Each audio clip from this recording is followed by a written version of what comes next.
Departure Lounge, Episode 3, Bonus Material.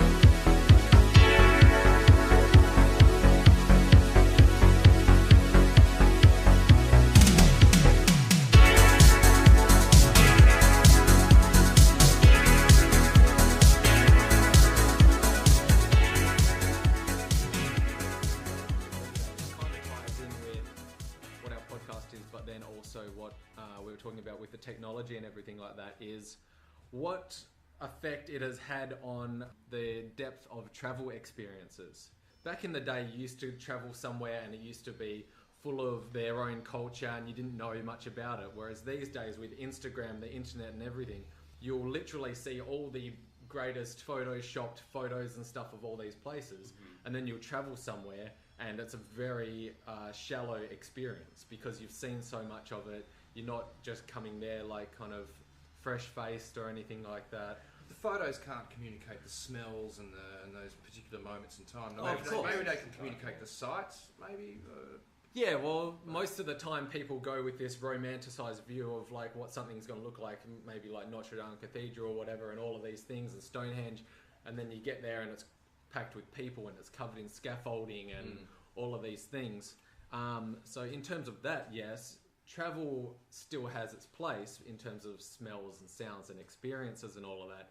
But in terms of just being able to go somewhere and having it offer its own uniqueness and vibe, it's kind of been dulled down a lot. So do you mean like the mass reproduction of images and things in articles that you see written about places versus maybe only having seen it about 10% of that back in the day or something? Yeah, quite a lot of that. So like the information overload, also some to do with the culture where you can go pretty much anywhere in Europe or even, some of Asia and stuff where it's like 50% Americanized, where you walk down, you can be in any city and you're just walking past all the same shops, all the same things. And what I wanted to ask, especially Brian, because he's lived in a couple of different more places and he's done some of those random trips of backpacking across, Asian borders and into Morocco on his own. The style of travel probably needs to change from what it used to be of just going somewhere and seeing the sights to a way that is more grounded and more meaningful and gives you better experiences and understandings of a place and a culture and everything like that. Because I think we were talking before when we were at the bar, when we were waiting for Tim to rock up, we were saying about the idea of just getting on a plane and maybe hopping around Europe from city to city, checking it out. And you said that you would rather just go and work on a farm in the mountains of Argentina for 2 months. Woofing, yeah. Yeah. So it's completely different experiences, but completely different feeling from it. I'm definitely interested in the idea of woofing, which is whatever, WWOOFING or what, I don't know what it is. Like a dog. Woof, yeah, it's like woof.org or something like that. Oh, okay. So it's a collection of these sustainable farms, which you pay some money, a little bit, to get access to the network, and then you can message these farms. If you want to travel to this place, contact the farm, and they will put you up for free, but you have to work on the farm, but you're also going to learn some organic or sustainable ways of farming. Mm-hmm. That's the whole idea about the whole thing, and it sounds amazing to me. I'm really I want to try it because first of all, I want to learn some farming. Mm-hmm. Just to know the relationship of us between our food, between the soil and how to grow food and how to do it in a sustainable way. I think it's very important. Maybe because I expect some sort of apocalyptic event soon, but it could be one reason. But also, I just think it's important. It's things that used to be the most important, but are now not no one even knows or cares about. Isn't that a much better way to prepare for an apocalypse? Being able to understand and how to grow your own vegetables and set up your own sustainable living rather than just building a bomb shelter filled with baked beans. I would think so. Unless everything outside your bomb shelter is just irradiated sandstorms. Sandstorms. Yeah. Which in that case, no one, I'm never going to have a bomb shelter that's going to survive that anyway. So you have to be 1% type people, which have those already in there, as one of their things. No, I don't know. So considering travel now, now you can just go online. Anytime we're going to go someplace, I'll look on Google Maps first. Yep. where are we going? What's the area that we're going? I'll look at like the towns nearby, and I'll like type them into Google. And then you have, you have the usual Lonely Planet. I never checked Lonely Planet because it's way too. It's outdated, isn't it? It's outdated, and it basically like costs money, and it has a lot of advertisements, and it's just like you said, outdated. Yeah, it's bland. So I checked Wicked Travel. Oh yeah. Which has always for me, it's come across. It's been pretty good because generally it's people living in the area that do it. It's like Wikipedia. You just have anyone who can type something for Wicked Travel. So it could be wrong, it could be right. You might have just someone who has like a business there that really talks up their business the whole time. But you get kind of the gist of what's going on, and I go from there. But otherwise, before the internet or traveling, or before this became like traveling is now such a huge thing. That's the next consumption, thing that they're selling us now is the travel. Travel is the thing. Yeah, I think we're all getting kind of sucked up into it. We're on the early edge of it. But now they're trying to sell people to travel more and consume more of our. There's so many different ways of travel though. Like travel is such a broad topic. You can take travel as going somewhere and living for a couple of months, working as like an au pair or something, or it can be a 20-day Kontiki tour where you're doing one night in each place of hangover, bus trip, hangover. Or it can be my life else. here in Turkey. That all. Like not living in Turkey, but it all started as me traveling after college to move to Ukraine and to teach for a year or two and then move on. Like that was my idea. Live in each country and teach English for a year or two and then move on. Learn some language, learn something about the people, and then eventually after a couple years go back to the United States and use my business degree and have some extra skills that they hadn't seen before with some foreign language skills and some cultural skills, and that was my idea. To eventually be like a international account executive, and then now I can't even imagine going into the business world, putting on a suit and just walking into those offices in New York City or wherever else. It just doesn't make any sense to me. It's completely confusing and gross. Do you find the difference between the ways that you've travelled between places? Which ones have that feel closer to you still, or some that kind of just wash away into the distance where it's like, oh, I've been there but I don't really feel anything? Let me think. Vietnam for me, when I studied there, that made me want to go back, and I still want to go back. I loved it there, and I still feel like there's got to be something there that's still worth finding and looking into. Even though I told you that story about me walking through the rice paddies and finding a little village girl waving me over and calling me up into their house to have some tea, and they're watching a DVD of Britney Spears back in 2006. It was that was what they were watching, and I was just so disgusted by that. Not disgusted by them, but disgusted by us that's what we're telling them. This is America. Britney Spears. Mm-hmm. And then some places, I don't know. I'm trying to think. To me, the whole travel experience has become a little bit watered down now. It's just so fatty. And it's cool to travel, and it's such the hipster thing to do almost. Write about it in your travel blog, and talk about the cool things that you've done when you went for a weekend to Bishkek or whatever fucking place. And well, I saw this. It's not the same. There's no value to it anymore. We're losing value.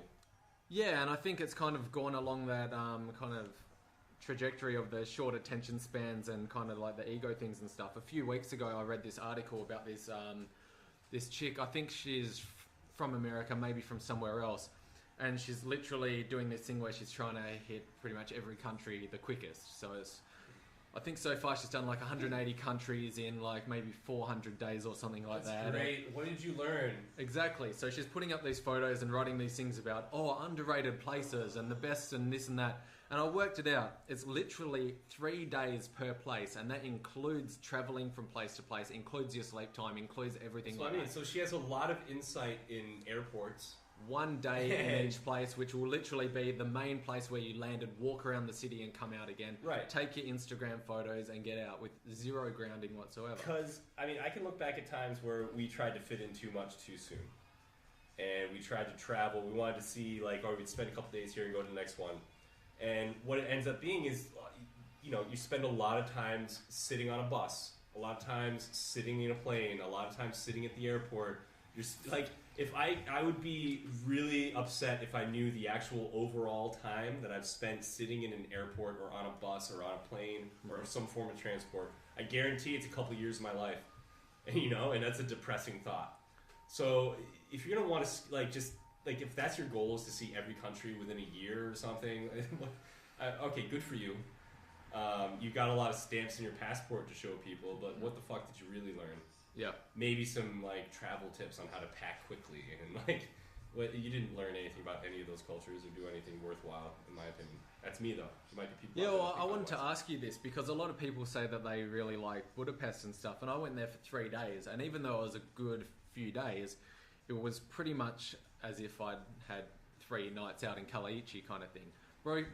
Breaking the nights up with waking up during the day and then walking around the city and having a look at a few of the structures and just getting a bit of the vibe, but it definitely wasn't enough to feel like I knew anything about the place whatsoever. Like I couldn't say anything about what Hungarians are like, what the country's like. I couldn't say anything that's nice. Like some things look nice. You're not going to be able to do that. And I mean, I was kind of already cognizant of that when I decided to start out and live in Ukraine or whatever. And it was because of my experience in Vietnam that I realized, I spent a semester here and I wanted to spend more. That's when I started to realize, 4 months, that was about the time when I started to really get it. Yeah. And I was like, so if I'm just going to travel around and just do a 2-week vacation, I mean, you really have to lower your expectations of what you're going to get culturally out of that. You're only going to really be able to eat on the main strips, usually next to the train station that you get off, because you're going to be hungry. You're not going to have enough time to find the And if you're there with friends, then you're just going to end up hanging out, maybe drinking at night, or you wake up early, they have to work, or who knows what, and then you're going to spend your day around kind of their town and stuff. So you really, you need good chunks of time to really, if you're going to go somewhere and you really want to learn something, quit your day job, man. You cannot have other things to do. You got to spend time in each place. You can't just go there for 3 days and think you know everything about it. Yeah. You can't go there for 2 weeks and think you know everything about it. You're going to be supremely disappointed if you go somewhere for 2 weeks and think, oh yeah, now I understand, the problem in Bosnia and Kosovo. You're just not going to get there. Yeah, for sure. Because I've been thinking about it a lot, and I'd lived in a couple of places, but then I'd also travelled to, a couple of places as well. Spent a month in Holland and, 12 days in Georgia and stuff like that. And most of it, whenever I've stayed with friends, proper friends, where I've been there for at least a week or two, has been much better than wherever I've travelled and just stayed in a hotel or anything like that, because you're just walking the normal routes, you're doing all of that. Maybe you're not really meeting locals. Even if you go out, you meet until you meet the tourists locals. Until you can meet locals somehow. And my way, when I travel, or if I'm on my own or somewhere, the locals that I meet the quickest and get to know the most are usually the ones working at the bar, and that's just out of. Because where else are you going to go when you're just... either you can sit in your hotel room or at the hostel with the free Wi-Fi and on the computer and try to figure out things that way, or you can just fucking walk down the street and go to a pub and try to figure out... Walk from that pub, stay there for an hour, set a time limit, be like, if no one interesting walks in pretty soon, or if I don't interact with someone soon, I'll go to the next one and blah, blah, blah. But it's usually going to be the pub. Because who else just goes someplace and sits there just to have a drink? There's nowhere else besides a coffee place maybe, but they're usually with friends. Bars are the place where you meet the people that are alone. Yep. And that you could possibly make a connection with because you're alone as well. Yeah. Depressing thought. But, that's where I'd usually go, and that's how I'd meet bar people. In Vietnam, I met bartenders that way, and they showed me around the city. Because I'm generally a good customer. Oh, yeah. I drink a lot. I don't get too belligerent, usually. Try to keep it on the real. Have you used couch surfing much at all? Never used it. Oh, okay. I think that's one where if you use it the right way, then it could be a good opportunity.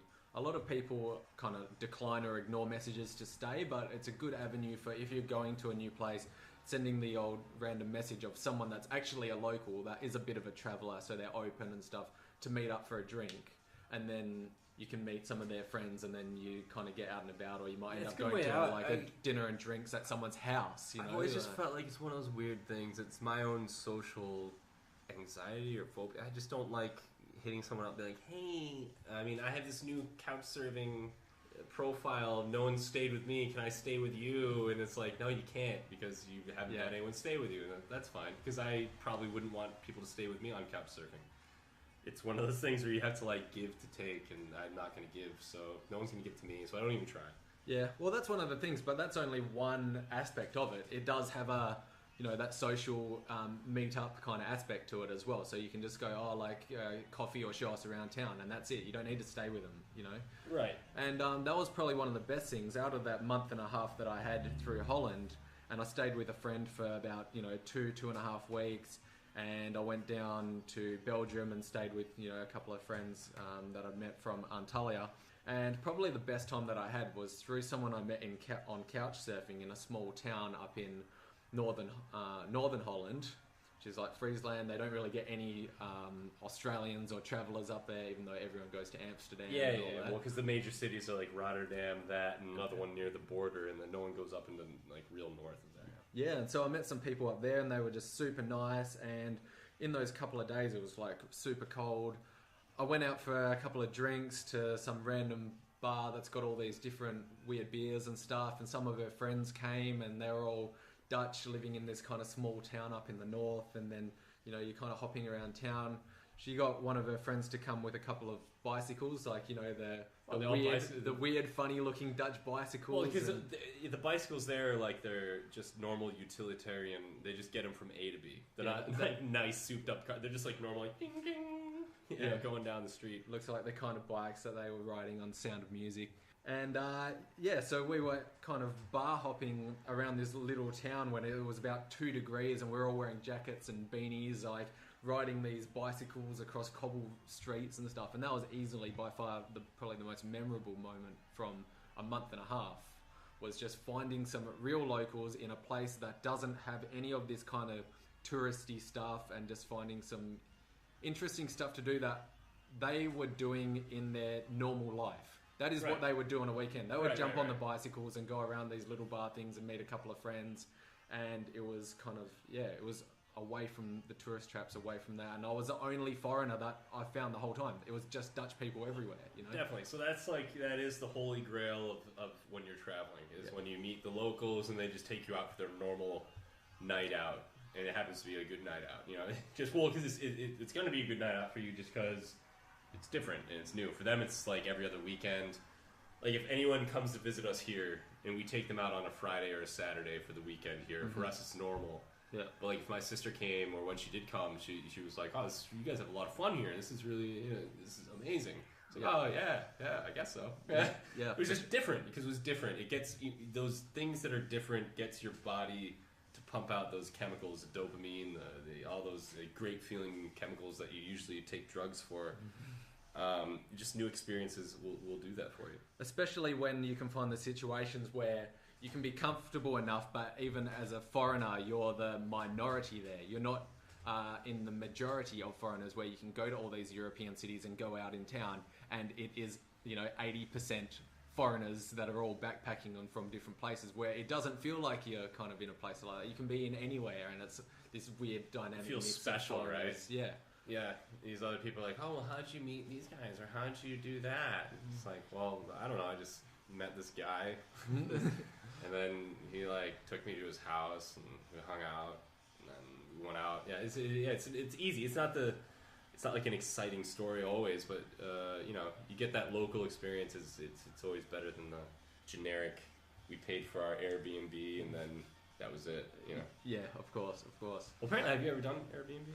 No, I haven't done Airbnb yet, nah. Apparently it's kind of like couch surfing, but you pay for it. And apparently you can have the person, they will show you around and stuff if you want. I've never had that. Actually, one of my friends was doing it in Perth.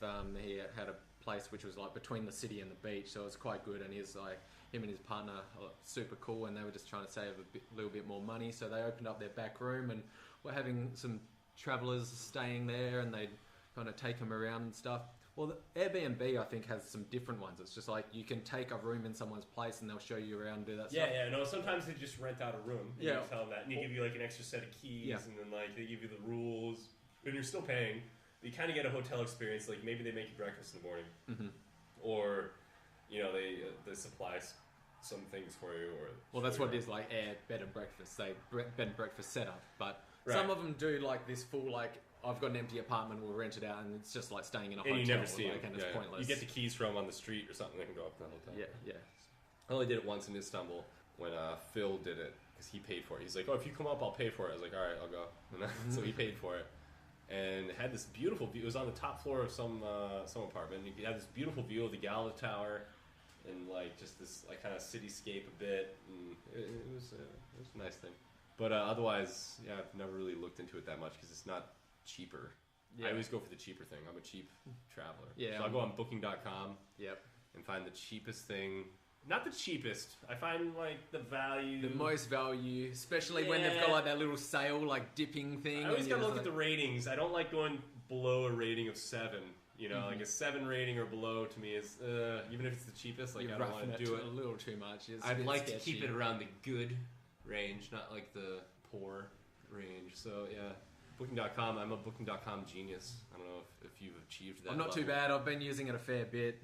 But with travel, I guess I'm a little bit of an awkward traveller because unless I know someone somewhere, like I'm not that much of a sociable guy, and I like my own space. That I really dislike staying in hostels. Like I hate it. I just like Well, like you mean I don't. Okay, you don't like staying in dormitory style. dormitory things. Like, style ones for- where yeah, it's no, I like don't- people coming in at different times and just like I No, don't no. like just find people and just start interacting and going out and just willy nilly. I'd rather pay for a room for myself. I mean, But then what I end up finding is I'll go out and I'll spend like however many hours walking around the city. Then I'll just go back and I'll just lay alone in my room, like, and just have some downtime to, you know. So unless I find some kind of in some other way through a friend, or I kind of open up some kind of whatever, I'm not gonna connect myself too much to my travel experience. okay, yeah. That reminds me of, let's say, like the last time I traveled alone, I guess, was in Morocco. I mean, Elif came later. She had some exams, so I left a week or a couple days before she did. So I had some time alone in Morocco, and then she came later to meet me. But you know, during that time, I never stayed in a dorm room. I made sure I always had like my own room, or maybe one time I stayed in a dorm room, but it wasn't one that had people coming and going. Even then, when I travel alone, I still kind of end up alone most of the time. I mean, I'll be going out, I'll go to bars, or I'll hang out in like the normal social areas, but I'm not out there trying to meet people, because I feel like that's kind of, I don't know, I'm just not someone who wants to market myself to people. I just get up and be like, hey guys, you should be talking to me, I'm very interesting. So travel with me or tell me what to do. Like I try to find my own things, and then if we bump into each other, like going to the bar to get a drink or whatever, we can start talking. I'll meet people that way. But otherwise, I'm not an active seeker of people when I'm traveling. I can do it by myself just fine. I mean, I feel that way, but I mean, I can do better with other people, obviously. But I would prefer. I mean, it's either me or I can find someone through a natural way. I'm not going to force it. Have you travelled? I know you've travelled with Elif a fair bit now. Have you travelled with any mates, like on any kind of like proper trip, apart from what maybe your spring break kind of thing? No, like I was gonna say, yeah, just the spring break to Acapulco, and that was like it didn't even feel like I was in Mexico. When I look back at that now, it just felt like it was in like some cheap Miami, or I don't know. That was just bullshit. It was all of us, like a lot of us. It was like 30 or 40 people from my university, college, that just bought into this spring break package and went to Acapulco. So it was like 40 of us all from the same school. So basically, who do we talk to? Basically the same guys. Yeah. And then we might find some other groups and people that come in, but like it wasn't much interaction with the culture besides the taxi drivers that would get us back from the club. That's about it. But yeah, so that was the only time I went with actual just me and a guy, me and the boys, me and one boy. How do you feel it would go if you were to do like a week-long trip? Would it really depend on the person, or would you much prefer to just be on your own and have your own space to do exactly what you want? Or I think it could depend on the person, but I think most cases I'd rather be there myself. Or it depends on the person so much that both of us can like wake up in the morning and be like, what are you thinking to do today? And be like, oh, well, I'm thinking to go to this museum that I heard is pretty good. Like, oh, really? Because I was thinking to go to like down to this other area near the river that seems pretty cool. And be like, all right, is there a way that we can do that the same day, or should we just do it separately? And then we decide, like, this would be the perfect democratic travel experience. Yeah, for sure. Or the person's like, well, I don't know, because the river's over here, the museum's over there, we might not be able to do it at the same time. All right, well, I'm going to go to the museum then, you go to the river, let's meet here for dinner at this time, is that cool? Like, that works, all right. And then we go apart. We're able to go apart and not have to be, like, clinging to each other. That would be perfect for me. Yeah. So, I mean, I don't know what friends I have that could do that. Sometimes it's difficult, and some friends kind of won't let you do it, or they'll be a little less independent, maybe, and they cling on to you for the experiences and have someone, to hold your hand through it. And my friend from Australia, you met him, Ranga.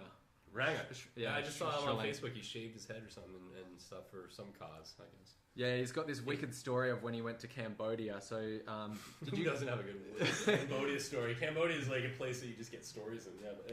Yeah. So he had this female friend, just a normal friend, and they were traveling through Asia together.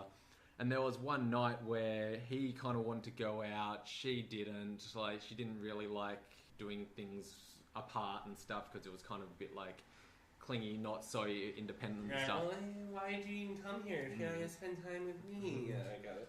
So yeah, she ended up staying in, and he went out to this bar on his own in Cambodia. And you know what Cambodia is like? There's a disparity between like rich and poor and stuff. Oh, so a little bit, yeah. Is that what the problem is? Yeah. So yeah, he was sitting at this table alone, and this place was getting a little bit busy. And do you know what city it was in? I'm not too sure. I'm not too sure. It's probably like only two cities that would be Phnom Penh or Siem Reap, which is nearby the big. That's by Angkor Wat or whatever. Siem Reap. So it's probably there, which is there's a lot of beggars and things that come up to your table. Yeah. Things. I call them things. They're humans. They're human beings. I'm sorry. Come on, bro. Come on, things. So anyways, he was at this table, and there's a couple of like young, like attractive girls go, "Oh, is it okay if we like sit at this table, like part of this table?" And it's okay, yeah, fine. And then a few more of the friends joined, and then eventually got talking, and they were having drinks, everything like this. I think a couple of them were like locals, but wealthy, and a couple were like maybe British, something else that had moved there with like a fair bit of wealth and living like queens kind of thing. Right. Doesn't take much over there. He was hanging out with them and having some drinks, and then the girls go, "Oh, shall we go to another bar?" And he goes, "Okay." So walk out onto the street, wait a little bit. He doesn't really know what's happening, and three of like these big Hummers rock up.